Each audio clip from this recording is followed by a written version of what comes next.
नमस्कार। आज की कहानी शीर्षक है किस्मत। एक घर में ज़ोर ज़ोर से एक महिला के चिल्लाने की आवाज़ आ रही थी। क्या हो रहा था इस घर में? घर के अंदर जब प्रवेश करते तो पता चला घर के कुछ लोग एक किशोर उम्र की युवती जो अभी अपने बालिग अवस्था को प्राप्त हुई थी उसको पकड़कर कहीं ले जा रहे थे। वह ज़ोर ज़ोर से चिल्ला रही थी, रो रही थी। तुमने इस वंश का नाम कलंकित कर दिया है, तूने हमें मुंह दिखाने लायक नहीं छोड़ा है। यह बातें उस महिला, उस किशोरी के साथ सब जो उसके आसपास के लोग थे कर रहे थे। कौन थे ये लोग? घर के अंदर जो उस किशोरी के पिता थे वह एक निजी कंपनी थी। उस कंपनी के अंदर जो कपड़ों का निर्माण करती थी उसमें नौकरी करते थे। माँ गृहिणी थी। भाई एक छोटा जो 10वीं कक्षा में पढ़ता था। उसको पकड़कर उसके साथ पिताजी के बड़े भाई भी साथ ही थे वहाँ, और 2-3 जने और रिश्तेदार उसको पकड़ के खींच रहे थे। क्या हो रहा था इसके साथ?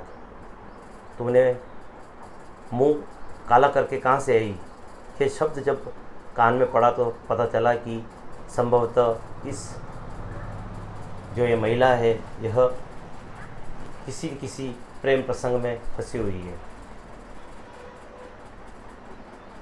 किसका बच्चा है यह कलंक तो कहाँ से लाई है? ऐसे कई प्रश्न उस महिला को बोल रहे थे। महिला जोर जोर से बस रो रही थी, हाथ जोड़ रही थी। घर के मुखिया पिता ने कहा, इसकी कोई बात सुनने की ज़रूरत नहीं है, गाड़ी निकालो और तुरंत हॉस्पिटल पहुंचो। उसको चिकित्सालय पहुंचाया गया, जहां पर बच्चों का चिकित्सालय था। वहां जाकर महिला को जो लेडी डॉक्टर थी उसको बोला कि हम इसका गर्भपात करना चाहते हैं। गर्भपात नहीं, यह संभव नहीं है। आज सरकार के कानून के बहुत नियम हैं, ये हो ही नहीं सकता। पर घर वालों ने उसको अलग ले जाकर ना जाने क्या प्रलोभन दिया। वो डॉक्टर तैयार हो गई। जब उसने उसका जांच की, डॉक्टर बाहर आई और घर वालों को बोला यह गर्भपात नहीं हो सकता। क्यों, आपको और कुछ चाहिए तो दे दें? उन्होंने कहा ये नहीं, पैसे और इसकी बात ही नहीं है, आपने बड़ी देर कर दी। बच्चा जो गर्भ में इतना बड़ा हो चुका है कि उसको हटाना, यानी दोनों लड़की का और बच्चे की दोनों की मौत तय है। घर वाले वहीं माथा पटक पकड़ के बैठे और उस महिला को लेकर घर पे गए। घर पे सबने एक योजना बनाई। इस महिला को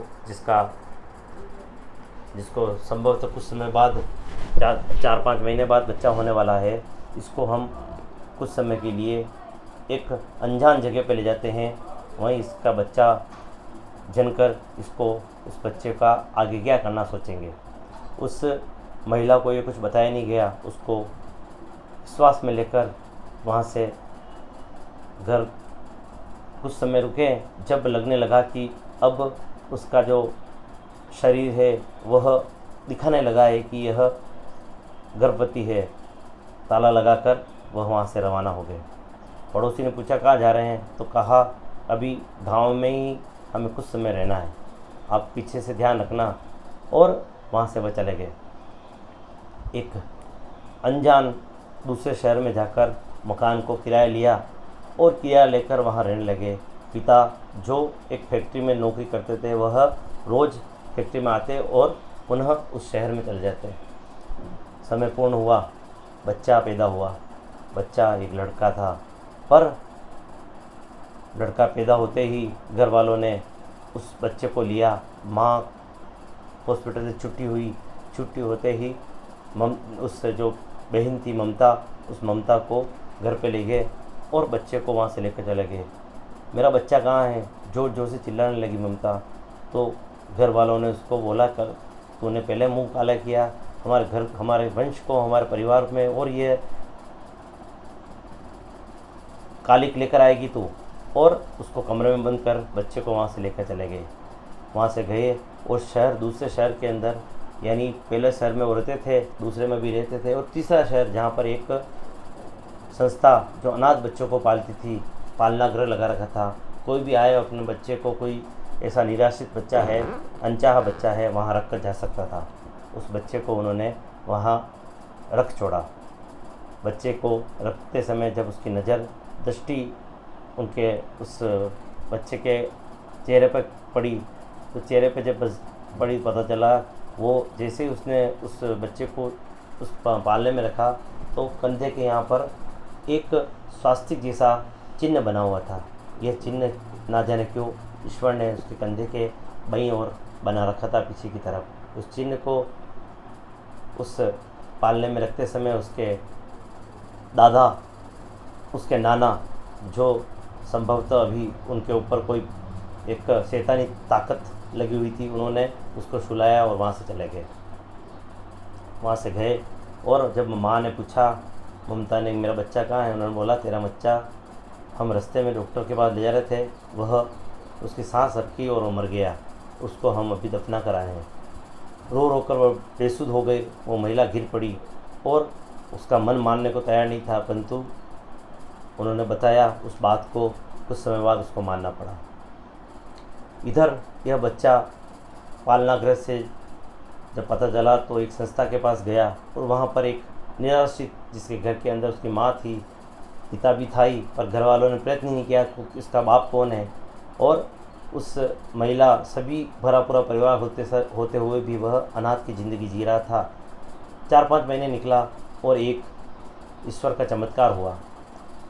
एक दंपति जो निसंतान थे, वह बच्चे की चाह में घूम रहे थे, तभी सरकार द्वारा उनको एक सूचना मिली कि आपके लिए हमने एक, उन्होंने बच्चे के लिए अप्लाई कर रखा था सरकार की संस्था पर, तो सरकार ने उनको कहा कि आपके लिए एक बच्चा है, हमने चयन किया है, आइए आप देखिए, आपको अच्छा लगे तो इसको ले जाइए।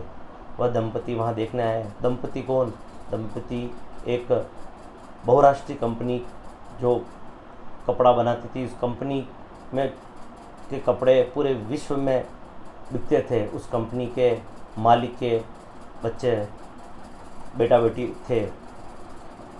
16-17 साल हो गए, परंतु उनको बच्चा बच्ची नहीं होने के कारण उन्होंने बच्चा गोद लेने की सोची। बच्चे को लेने जब उनका नंबर आया तो वही बच्चा उनके हाथ में आया जो ममता का बच्चा था। उस बच्चे को देखते ही वह खुश हो गए, इतना सुंदर, इतना अच्छा बच्चा। उसको हाथ में उठाया और उसके चेहरे पर कई पप्पियाँ जड़ दी। उसको चूमते चूमते वह थक नहीं रहे थे। सभी कानूनी कार्रवाई पूर्ण करने के बाद वह बच्चे को लेकर गए। बच्चे का भव्य जन्मदिन मनाया गया, कई लोगों को उसमें बुलाया गया। समय निकला। कुछ समय निकलने के पश्चात वह कुछ समय निकला और समय निकलने के पश्चात वह जो बच्चा था, वो बच्चा बड़ा हुआ। बड़ा होकर उस फैक्ट्री का मालिक बना। आज जो बच्चा कुछ समय पहले, कुछ वर्ष पहले निराश्रित एक पालने में पड़ा था, वह अरबपति एक कंपनी का मालिक बना। वह एक दिन अपने जो उसकी कंपनी में प्रवेश का प्रथम दिन था और वह बैठकर कुछ फाइल इत्यादि साइन कर रहा था। उसके कक्ष में ना जाने कहाँ से एक चिड़िया आई। वो चिड़िया आकर उसके जो ऑफिस का जो मुख्य खिड़की थी, उस खिड़की के पास में एक पर्दे था, पर्दे के ऊपर आकर बैठी। उसकी नज़र उस पर गई और चिड़िया उड़ती हुई उस ऊपर एक क्लिप लगी थी, उस पर बैठी और उसने उसके ऊपर पीट कर दी। गंदगी करते ही उसके हाथ वहाँ गए, हाथ पर गंदगी देखी, शर्ट भीग गया था। ज़ोर से आवाज़ लगी, कन्हैयालाल। कन्हैयालाल दौड़ता दौड़ता आया। क्या हुआ साहब? अरे ये कमीज़ मेरी चिड़िया ने ख़राब कर दी, तुम दूसरा कमीज़ लेकर आओ। कमीज़ खोली, उसकी पीछे पीठ लगी हुई थी। उसने बोला कि कन्हैयालाल पीछे से इसको एक बार साफ़ करना। टावल दिया, टावल लेकर पीछे से वो साफ़ कर रहे थे। कंधा देखते ही होचक के रह गए कन्हैयालाल। उन्होंने बोला, साहब ये पीछे आपके चिन्ह क्या लगा हुआ है? उन्होंने कहा, ये मेरे जन्म का चिन्ह है। कन्हैयालाल जी समझ चुके थे कि यह स्वास्तिक वाला वही बच्चा था जिसको उन्होंने फेंका था। आज वो उसका मालिक बन चुका था। वह उनकी पीठ साफ कर रहे थे, वहाँ एक कर्मचारी थे। वक्त, किस्मत व्यक्ति को कहाँ से कहाँ ले जा सकती है, यह इसका जीवंत उदाहरण सामने था। यह घटना हमको बताती है कि व्यक्ति के कर्म तो महत्वपूर्ण है ही है, पर व्यक्ति के जीवन में किस्मत भी एक बहुत बड़ा रोल अदा करती है।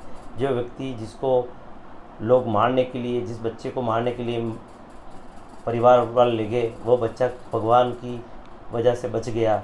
बचने के बाद घर वालों ने उसको पालने में फेंक दिया, फिर भी वह एक संपन्न परिवार में गया और आज एक बड़ी बहुराष्ट्रीय कंपनी का मालिक बनकर बैठा हुआ है। यह घटना हमें दिखाती है कि जीवन में व्यक्ति अपने कर्म के साथ, किस्मत उसके साथ हो तो कहीं से कहीं जा सकता है। इतनी सी घटना थी। नमस्कार।